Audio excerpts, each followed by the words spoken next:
बिस्मिल्लाहिर्रहमानिर्रहीम, अस्सलाम वालेकुम। Welcome to my channel. कैसे हैं आप सब? उम्मीद करती हूँ आप सब खैरियत से होंगे। आज मैं आप लोगों के साथ शेयर करी हूँ एक और मज़ेदार सी डेज़र्ट की रेसिपी जो कि बहुत ही सिंपल है और बहुत ही झटपट से ये बन जाती है। तो आज हम बना रहे हैं मिल्क पुडिंग बहुत ही कम इंग्रेडिएंट्स के साथ। तो चलिए बनाना स्टार्ट करते हैं इस रेसिपी को।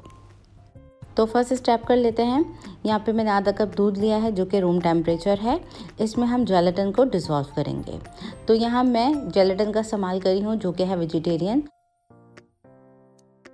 तो ये है पैकेट जो कि वेजिटेबल जेली पाउडर है। क्लियर अनफ्लेवर्ड लिखा हुआ है इस पर। 100% वेजिटेबल जेली है ये, और ये वेजिटेरियंस के लिए ही है जो कि अगर पाउडर भी कहलाता है ये।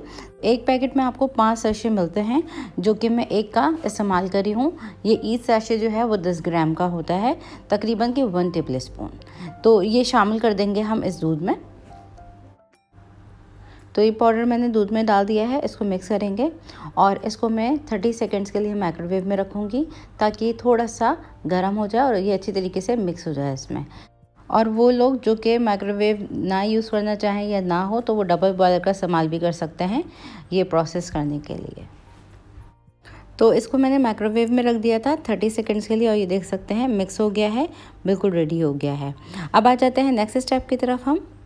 अब नेक्स्ट स्टेप में यहाँ खुले वेसल में डालेंगे हम 500 ml दूध जो कि उबला हुआ ठंडा दूध है ये शामिल कर देंगे हम।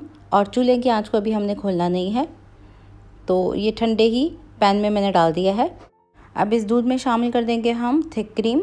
तो ये टेट्रा पैक क्रीम है जो कि है 100 ml, छोटा वाला पैकेट का इस्तेमाल करी हूँ मैं। ये पूरा मैं डाल दूँगी इसके अंदर। इसको मिक्स कर लेंगे अच्छी तरीके से।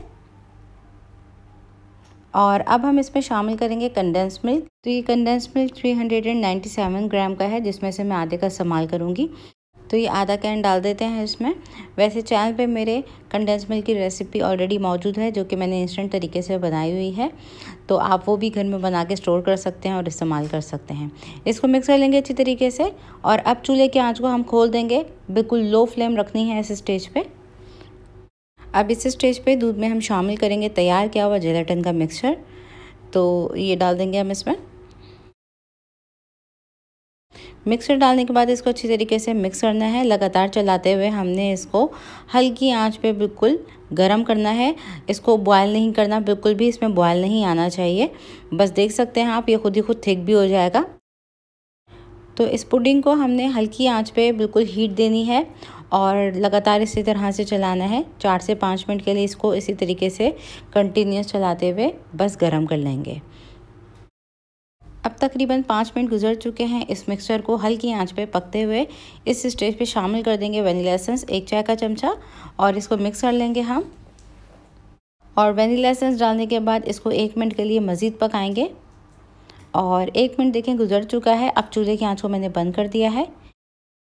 अब ये मेरे पास है लोफ पैन जिसमें हम इस पुडिंग को जमा लेंगे। तो पोर कर देते हैं इस पुडिंग के मिक्सचर को। तो ये सारा मिक्सचर चला गया है इसमें। इसको हम कम्प्लीटली रूम टेम्परेचर पे ठंडा कर लेंगे तकरीबन के 30 मिनट्स के लिए। जब इसमें सारी भापें निकल जाएंगी तो इसको कवर कर देंगे, फ्रिज में रख देंगे चिल करने के लिए तकरीबन 3 से 4 घंटे के लिए। अब तकरीबन 30 मिनट गुजर चुके हैं और ये रूम टेम्परेचर पे ठंडा हो गया है। तो इसको सीलिंग शीट लगा के मैं रख रही हूँ तकरीबन के 2 से 3 से 4 घंटे के लिए फ्रिज में, ताकि ये अच्छी तरीके से सेट हो जाए पुडिंग। 3 से 4 घंटे के बाद इसको चेक करेंगे। अब तकरीबन 3 घंटे गुजर चुके हैं, इसको चेक कर लेते हैं और ये हमारी पुडिंग हो गई है बिल्कुल रेडी।